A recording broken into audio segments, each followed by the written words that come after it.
Labvakar, dāmas un kungi. Man ir tas gods stāvēt uz savas pašas skatuves, kur spēlēja mans vectēvs.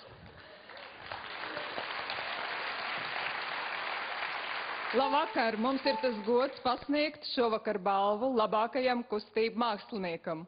Un tas ir? Tā. Alberts Kilonieks.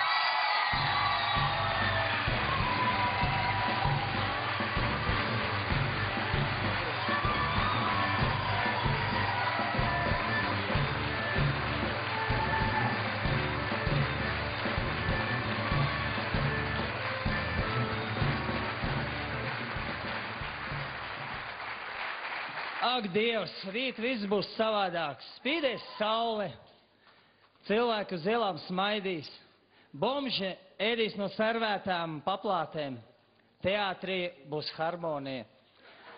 Režisori zinās, ko grib, aktieri jutīs, ka var, horeogrāfi beidzot pierādīs, kas ir Grand Plie papli. Diemžēl rīt visa no tā nekā nebūs. Labākajā gadījumā līs lietus, bomži ar ēdienu nedalīsies, cilvēki nesmaidīs, un teātrī būs noguruši aktieri, no kuriem režisori pieprasīs etīdes, un viņu ļaunākais biedrs stāvēs viņu priekšā horeogrāfs un pieprasīs kaut kādas adekvātas kustības. Bet šodien priecāsimies!